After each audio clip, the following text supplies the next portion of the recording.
Hello, hello, and welcome back to the channel. As most of you know, I'm Topher. And for those of you who don't know and just randomly decided to click on my video, welcome to the channel. I'm Topher. Thank you for stopping by. So we're here to do a reaction, and we're reacting to some more SB19. This was put down in my comment section last week. They asked me to react to SB19 covering Michael P's song Bakit, Ikaw. So I just finished reacting to Michael P's performance on the Wish Bus because I hadn't heard the song before. So I figured before I react to SB19 covering it, I should probably know what the original song sounds like, so I have some frame of reference. And y'all, listening to Michael P got me so excited to hear what SB19 is going to do with the song, because Michael P is delicious. Like, physically, and then his vocals are just magically delicious. Like, they give me all the life, give me all the feels, and the song is this beautiful, tender ballad that's just like, it's right in SB19's wheelhouse. And it just made me so excited to hear what they're going to do with it, because y'all know, I've been reacting to them for, probably like a month, 2 months at this point and whatnot. They've been featured on the channel a few times. They're going to be featured a hell of a lot more, but y'all know that they are so incredibly amazing at arranging new and interesting harmonies and just phrasing and ad-libs and all this kind of stuff. They're so good at that. And like, the song has, like, when Michael P sang it, obviously he's singing by himself, so he's not going to sit there and harmonize with himself while singing live. But it sounded beautiful, but the song definitely has space for all kinds of harmonies and all kinds of interesting things in addition to amazing lead vocals. So I'm just so excited to see what these boys are going to do with the song. So we are just going to dive into their MYX live performance of Bakit ba Ikaw.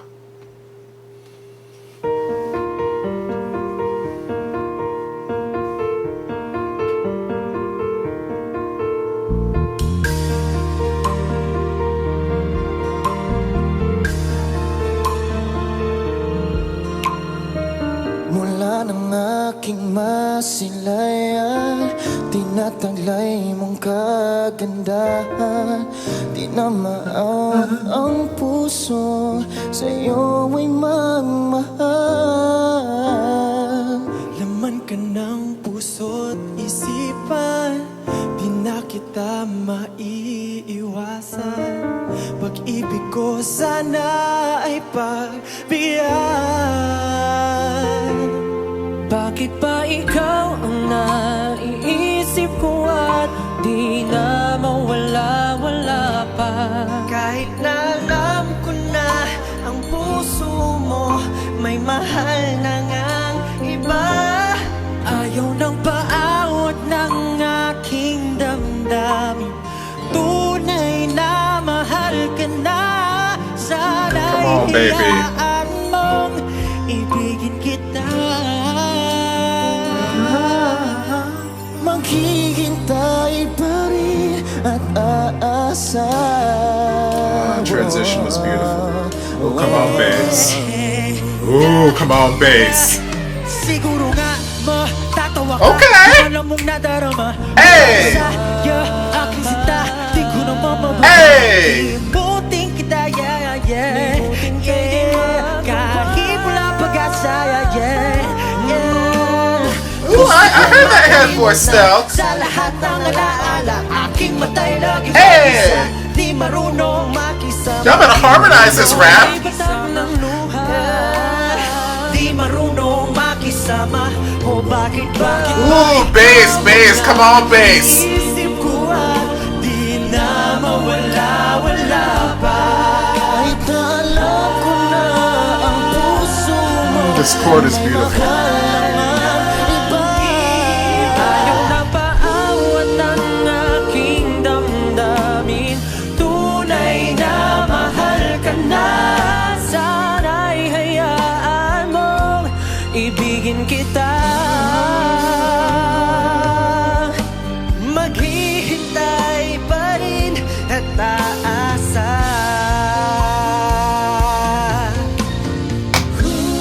Sa pag-ibig mo naman, nagmamay-ari na. Nais ko lang malaman mo na minamahal kita. Bakit ba ikaw ang naiisip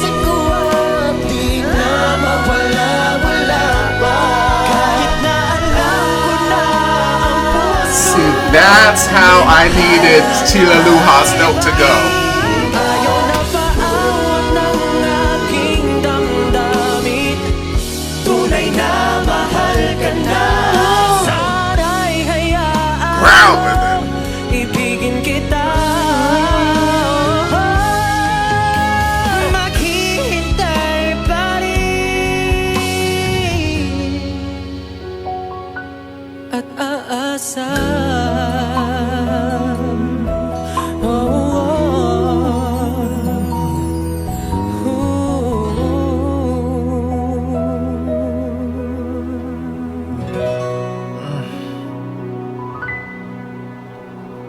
Beautiful.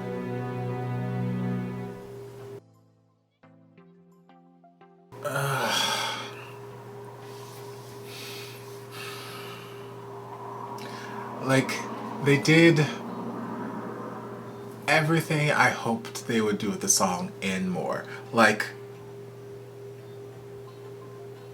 where did this sort of quasi-rap sort of solo combination thing happen in the second verse come from? Like, that was the last thing that was on my mind, because at least I don't think that's how the original goes. Like, I reacted to, you know, Michael P singing it. I don't remember him rapping. I'm pretty sure he just sang. So I don't know if they took the lyrics from the second verse and turned it into a rap, or if they just put some new lyrics, because I've listened to the song once, so I don't know it intimately enough to know what the lyrics are at this point. But I dug it. Like, it caught me off guard. I'm like, okay, give me this rap flow. And then it wasn't just a normal, like, sort of rap-ish. I mean, maybe it was rap, talking, whatever, but it wasn't like your normal sort of just rap, you know, one person raps and the next person, like, yeah, we started off with Ken doing his thing, but then, like, while he was rapping, someone else was rapping with him, but on, like, a harmony. I'm like, y'all better give me these, even when y'all aren't singing, y'all are still giving me harmonies. And then I think Josh took over the rap, and then someone else was rapping below him with another harmony. I'm like, y'all better rap in harmony. Y'all better give me all the harmonies. And then there was one point, and I think it was Ken who was giving me like bass note harmonies at one point, where it was just like, I just heard it just buzzing in my ear. And y'all know I love good, low, well-supported notes, and he was giving so delicious. But Ken's voice, Ken started off, right? Yeah, I'm pretty sure it was Ken. And then we hopped over to Justin. But Ken's voice at the beginning, just, oh, so beautiful, stunning, just perfect, pristine, just, so beautiful, so emotive, so just, I could just eat him up, just delicious. And I've mentioned this so many times with them already. I love how everyone got their chance to shine. Like, even just in that first verse, everyone got a chance to sing. Everyone got a chance to shine. Like, we hopped from this person to this person to this person, this person, this person.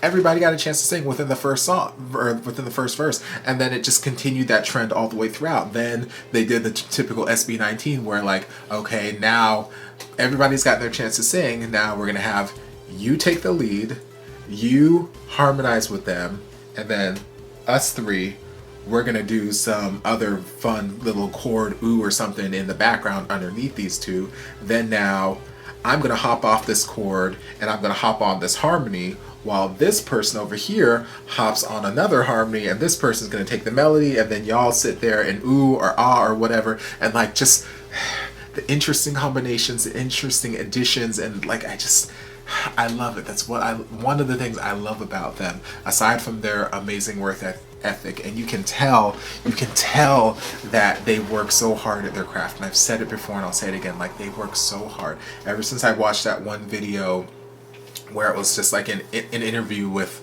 them, and they're, you know, talking about how, you know, their work ethic, and, you know, we're getting little informations and they're about them, and, you know, they showed us some of their secret talents and all that kind of stuff.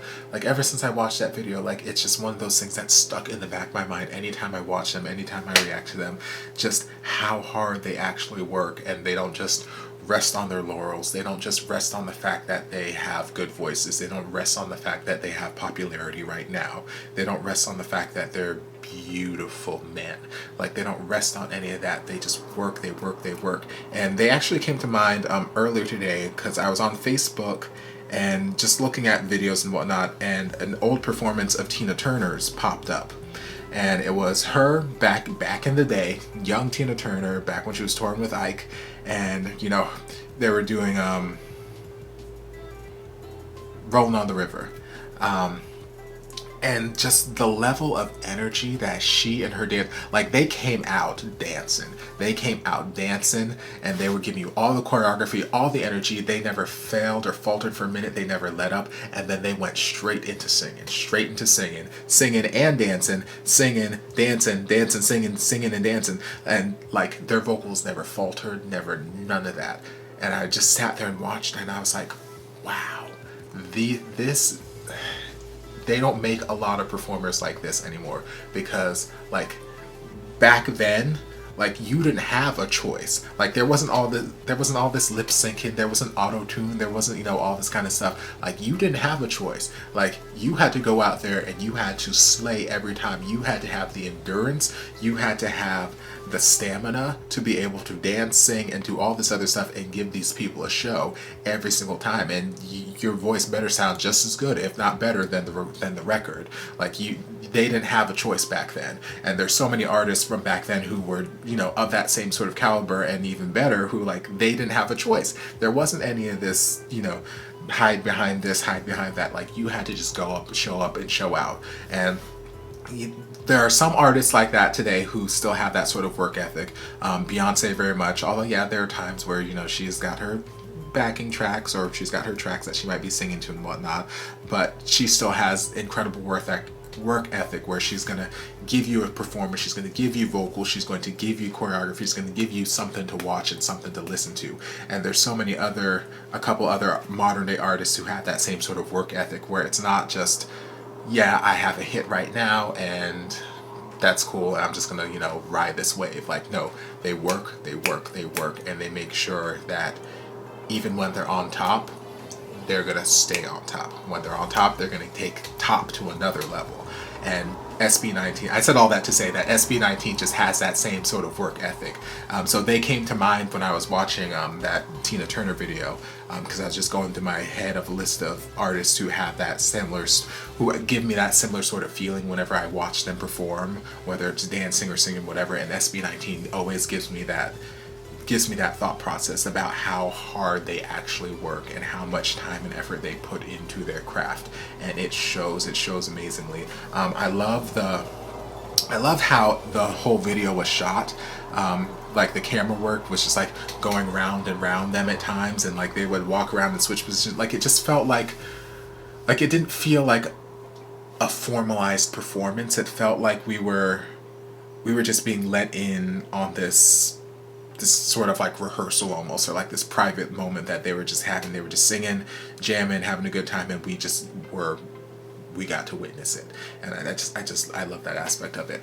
And like I mentioned here, when Stell hit that high head voice note, you know, whatever note it actually was, like that is what I was hoping for in Tila Luha when I watched on TM Puswan, and that's what I was hoping to hear. I was hoping to hear the microphone a little bit closer so we could actually hear the note over the other guys, because like, yes, the harmonies and the chorus and everything that they're doing is beautiful, but that note is like, it's such a like beautiful decorative ad-lib that I feel like it needs to be featured. So here it was featured a lot more. Like I could hear it a lot more clearly over the other four guys, which it just made me happy to hear because it was beautiful. But yeah, vocals all around were beautiful, performance was fantastic, and yeah, so they did what I wanted and more, so I'm a happy camper. So thank you guys for the suggestion. I hope you guys enjoyed this reaction. If you did, don't forget to like, comment, subscribe, share, turn on notifications so you'll be notified when all my shenanigans get posted. If there's anything else you'd like me to react to, be sure to leave it down in the comments and I'll get to it as soon as I possibly can. If you would like to support the channel in other ways, you're more than welcome to join us over on Patreon. You don't have to, but you're more than welcome to if you want to. And I'll see you guys in my next video. Love you. Mwah. And before you guys go, a shout out to my amazing patrons. I can't begin to express how thankful I am for your support. And if you guys would like to join us over on Patreon, the link is down in the description. I love you guys.